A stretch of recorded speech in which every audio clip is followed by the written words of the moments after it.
Have you ever been treated like furniture before 8 in the morning? The keys hit the ground before I fully registered what was happening. A sharp plastic crack. Small sound, but loud enough to freeze everything for half a second. I didn't see his face first. I saw the motion. A flick of the wrist. Casual. Dismissive. Like muscle memory. Like he'd done this 1,000 times and no one had ever let the keys fall. Park it straight. His fingers snapped once in the air, already turning away. Already done with me. I stood there with my coffee going cold in my hand. Didn't bend down. Didn't explain. Didn't correct him. The keys sat between my boots, catching the light like they were waiting for instructions. My name is Mara Ellison, 62 years old. A tow truck rolled in from the service lane, right on cue, like it had somewhere better to be. Diesel hung in the air. Chains clinked. The driver leaned out of the window, squinting past the scene. Eyes landing on me. Boss! Which one today? I pointed at the Maybach.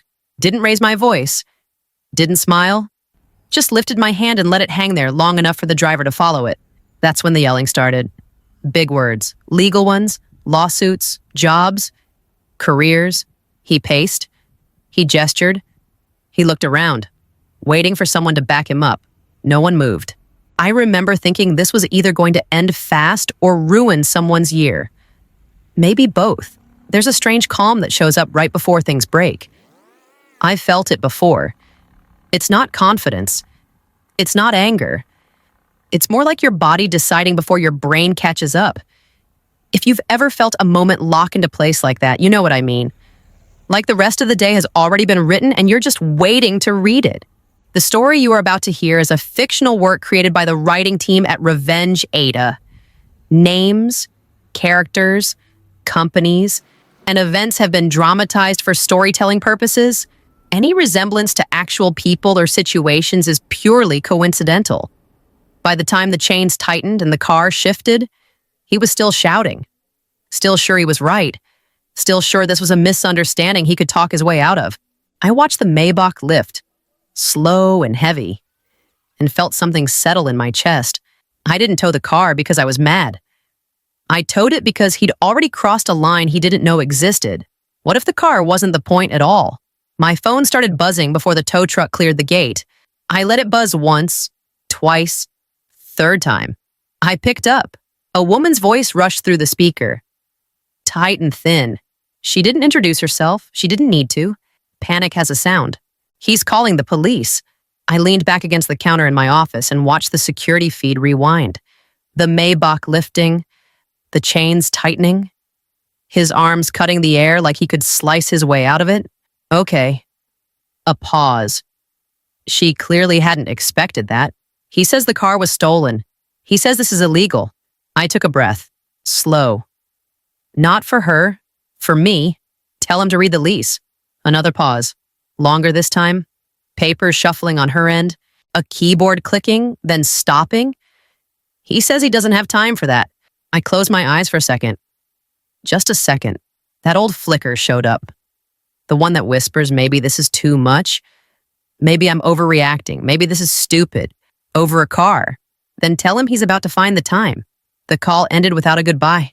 Honestly, my hand was shaking a little when I set the phone down. I didn't like that. I don't pretend to be fearless. I just hate being rushed into backing down. I opened my laptop. The screen lit my face in that harsh way it always does when you're alone with your thoughts. New document. Project Maybach. I stared at the words. They looked ridiculous. Dramatic. Like I was picking a fight I didn't fully understand yet. But the thing that stuck wasn't the car. It was how natural it had been for him. The snap. The assumption. Like the ground tilted toward him wherever he stepped. I minimized the document instead of deleting it. Sometimes you don't start things because you're ready. You start them because stopping feels worse. When the phone buzzed again, I didn't answer right away. I already knew this wasn't ending with a returned car and an apology. I sat there, listening to the hum of the building, and felt the shape of what I'd just set in motion. Why do people lower their voices around bullies? He was already loud when I walked in. Not raised voice loud. Sharp loud. The kind that cuts. The barista's hands were shaking so hard the metal spoon kept tapping the counter. Tap, tap, tap. That sound crawled under my skin. Oat milk. That was the crime. He leaned in close. Too close. Eyes bright like this was entertainment. The girl tried again. Different carton. Same hands. Same tapping. Someone behind me muttered, barely moving their lips. He's a lot. Another voice. Even quieter. HR has a file, but he makes money. I stood there longer than I needed to. Longer than was smart. I hate that about myself. I watch things play out even when I already know how they end. He finally took the cup, sniffed it, shoved it back. The spoon clattered to the floor this time. No one bent to pick it up. Not her, not him. He turned and walked straight toward me. Didn't slow down. Didn't adjust his path, like I was furniture he expected to move. Maintenance? He tossed over his shoulder. Already past me. Didn't look at my face. Again. I felt that familiar heat rise. Not anger exactly. More like recognition. I'd seen this my whole life. Different men. Same posture. Same confidence that silence meant agreement. The barista whispered something to the next customer. An apology that wasn't hers to make. I caught her eye and nodded once. It wasn't much. It felt small. But it was all I could offer without tipping my hand. People shuffled forward. Voices stayed low. No one laughed. No one challenged him. The room kept functioning like nothing had happened. If you've ever swallowed your words to keep a job, you know that feeling. The way quiet feels safer than right. The way it sits heavy afterward. He walked out with his cup untouched, leaving that spoon on the floor. I watched someone finally pick it up. That was when it clicked for me. Silence doesn't stay contained. It spreads. It seeps into places it shouldn't reach. And sooner or later, it starts breaking things that cost real money. What would you do if someone tore into what you paid for? The sound hit before I saw anything. Jackhammers at 7 in the morning? That vibration travels straight up through your boots and settles in your teeth. I knew something was wrong before I rounded the corner. They were cutting into the guest lot. Not the tenant side. Not a marked work zone. The guest lot. Fresh asphalt split open like it was nothing. Roots yanked out and tossed aside. Thick cables sitting way too close to the surface. Close enough to make my stomach tighten. I walked straight toward the noise and lifted my hand. The foreman hesitated. The machines didn't. I waved again. Harder. He finally cut the power. The sudden quiet felt heavier than the noise. He came over with a clipboard tucked under his arm. Didn't introduce himself. Didn't ask who I was. Who approved this? My voice came out flatter than I expected. A laugh drifted over from behind him. I didn't have to turn to know who it was. Relax, he said, already smiling. We're upgrading. I stepped closer so he could see the open trench. The torn roots. The cable housing scraped raw. This stops now. He glanced at the damage like it was a scuffed shoe. Then he looked at me. Really looked this time. The smile widened. We control this now. Something in my chest dropped. Cold. Not anger. Worse than that. The kind of calm that shows up when you realize the line has already been crossed. I pulled my phone out and started taking pictures. Slow, careful. Every angle. The foreman shifted his weight. Someone restarted a machine, then shut it off again. You should probably move, he added. This is an active site. I didn't answer. Just finished documenting and slipped the phone back into my pocket. I walked away without raising my voice. Without calling security. Without correcting him. Ever notice how people get careless when they think you're powerless behind me? The jackhammers roared back to life. The ground shook. I kept walking. By the time I reached my office, my hands were steady. My phone buzzed with a new message from compliance. Still unread. I opened my laptop instead and pulled up the lease. Some admissions don't sound dangerous when they're said out loud. They don't have to. The damage was already there. Cut clean into the ground. What happens when someone who ignores rules meets paperwork? I brought in compliance the same way I do most things. Quietly, no announcement. No warning email. Just a calendar block that didn't explain itself. The inspector showed up with a clipboard and a bad attitude. Middle-aged. Permanent frown.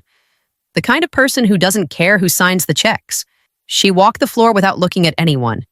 Measured, counted, wrote, paused at the exits, and frowned harder. "This is blocked," she muttered, tapping her pen against a pallet stacked too close to the door. She didn't wait for permission before moving it. We followed the wiring next. She crouched, checked the panel, stood up slower than she'd gone down. Power draw doesn't match what's on file. I didn't react. Just nodded and wrote it down myself. The list was already longer than I liked. Emergency exits, electrical load, unauthorized modifications, noise complaints logged and ignored. Too much. Enough that it stopped being about a single person and started being about risk. She flipped a page. Who signed off on this? No one, I said. That got her attention. I drafted the default notice that afternoon. Clean language, clear violations. The kind of document that ends conversations. I stared at it for a long time. Didn't send it. Not yet. This is where most people rush. They want the relief. The final move. The email that proves they were right all along. I sat there instead. Fingers hovering over the keyboard. Feeling that tight pull in my chest. Waiting feels passive. It isn't. Waiting is pressure applied slowly. I closed the draft and minimized it. A new message popped up from his assistant. No subject line. Just a single sentence. He wants to know when he's getting his car back. I didn't answer. I added another line to the list. Time and date. Documented. When you start writing things down, you stop arguing. You stop explaining. You let the paper do the talking later. I saved the file and shut the laptop.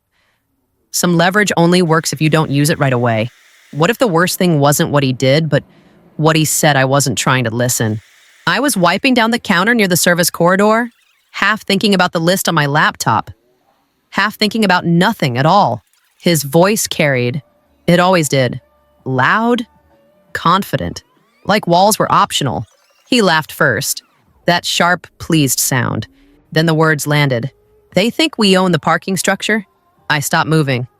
The rag stayed bunched in my hand. I didn't turn, didn't breathe right away. Yeah, he went on. Pacing. Shoes scuffing. By the time they find out, I'll be gone. Another laugh. Someone on the other end must have said something funny, or reassuring, or stupid. I stayed where I was, staring at the same spot on the counter like it might change if I looked away. That wasn't arrogance. I'd dealt with arrogance. This was different. This was someone betting with other people's money, other people's reputations, my property. His footsteps moved off. The hallway emptied. The building settled back into its usual hum like nothing had happened. I wrung the rag out in the sink until my hands hurt. The water ran clear. My thoughts didn't. When I got back to my office, I closed the door and picked up the phone. Didn't scroll, didn't hesitate. Just dialed. My lawyer answered on the second ring. Familiar voice. Calm. Always calm. I need you to prepare something. I told him. A default notice. And an analysis. He asked what changed. He's claiming assets that aren't his. I said, to people who matter. Silence on the line. The good kind, the listening kind. I'll need proof. He said finally. I know. Do you want me to send it? Not yet. Another pause. Shorter this time. All right, he said. Tell me when. I hung up and sat there longer than I should have, letting the shape of it settle. This wasn't just about a car or a trench or blocked exits anymore. This was about timing. People who lie that big usually can't help themselves. They repeat it. What would you do if someone handed you proof? They came in groups of 3 and 4. Dark suits, soft smiles, the kind of confidence that comes from flying business class and not paying for it yourself. Someone had set up a sign near the entrance. Someone else was filming. He took the lead like this place had always been his. Big gestures, wide arms, a practiced laugh that carried just far enough to pull attention back when it drifted. I stayed to the side, close enough to hear, far enough to be ignored. They reached the front lot, the same stretch of pavement, the same space where the Maybach had been. He didn't hesitate, didn't check himself. Our property, he said, sweeping his hand across the lot. We control access here. That's part of the value. A few heads nodded. Someone murmured approval. A phone tilted for a better angle. I felt it then. That's strange. Steady calm. The kind that only shows up once you know you're not the one exposed anymore. He turned, finally noticing me. The look passed over his face fast. Annoyance, recognition, dismissal. He snapped his fingers. Can you move those leaves? The words were sharp, performative. We're trying to make a good impression here. No one laughed. No one stopped him either. I nodded once. Small, polite, exactly what he expected. Then I walked away. You don't stop someone when they're building your case for you. You let them finish. You let them be clear. You let witnesses hear it in their own ears. Behind me, he kept talking. Expansion plans, control, long-term vision. He said too much. He always did. I didn't look back. I didn't need to. The cameras were still rolling. The investors were still listening. And the words he'd chosen weren't going anywhere. By the time I reached my office, my phone was already buzzing. Not from him. From my lawyer. Just one line. I heard, "We're ready." I closed the door and sat down. The building felt heavier, quieter, like it was holding its breath. Some people think the moment you win is loud. It isn't. It's the moment you stop needing to explain anything at all. What happens when the wrong man talks in the right room? The meeting was called fast. Too fast for spin. I pulled the suit from the back of the closet. It still fit. Barely. I didn't bother with jewelry. Just the suit and a folder thick enough to feel heavy in my hands. He was already talking when I walked in. Big voice. Fast cadence. Words stacked on top of each other like he could outrun the truth if he kept moving. He noticed me halfway through a sentence. The shift crossed his face before he could stop it. Confusion first, then irritation, then something smaller. That part mattered. It told me he finally understood where he was. I took the seat across from him and set the folder on the table. Didn't open it. Didn't look at anyone. Let the room settle around us, and he kept going. Growth, control, long-term value. He used the same phrases I'd heard him practice in the hallways. I slid the first page across the table. The lease, flagged, tabbed, annotated. Then the photos, trenches, blocked exits, exposed wiring. Then the logs, dates, times, complaints. Measured load, documented risk. He stopped talking. The silence stretched. Chairs shifted. Someone cleared their throat. No one reached for the papers right away. That hesitation told me everything. He exploded then. Accusations, pointing, a hand slapping the table hard enough to rattle the water glasses. He leaned toward me, voice rising, trying to pull the room back into his orbit. No one met his eyes. One of the executives leaned back. Arms crossed, another flipped a page without looking up. The chair at the head of the table tapped a pen once. Sharp. Final. Security appeared at the door like they'd been standing there the whole time. Maybe they had. He tried again. Louder. Desperate now. Words tumbling over each other. Ownership. Authority. Rights. The pen tapped again. Please stand. Someone said, calm. Bored. There's a sound a room makes when power shifts. It's subtle. Like air moving out of a space you didn't know was sealed. He stood. Slowly. The folder stayed where it was. I didn't move. Didn't need to. As he was guided toward the door, his eyes found mine. Not angry anymore, not confused. Just late. How do you dismantle a lie? It didn't happen all at once. That's the part people miss. There was no announcement. No dramatic pause. Just a series of small, unavoidable consequences lining up. The fleet was still parked along the red curb. Fire lane. Same spots they'd been using for months like the rules were decorative. Someone had finally put up temporary notices. Someone else had ignored them. Tow trucks rolled in mid-morning. Different drivers this time. No small talk. No curiosity. Just clipboards and hand signals. One of them glanced at me. All of these I nodded. Chains dropped. Hooks locked. Tires lifted an inch. Then another. The sound was duller than the Maybach. Less dramatic. More final. He came out carrying a cardboard box. Standard size. The kind companies keep stacked in storage rooms for days like this. A plant? A framed photo? Something that looked like a stress ball. He stopped when he saw the trucks. No, he said, too fast, too loud. Those are company vehicles.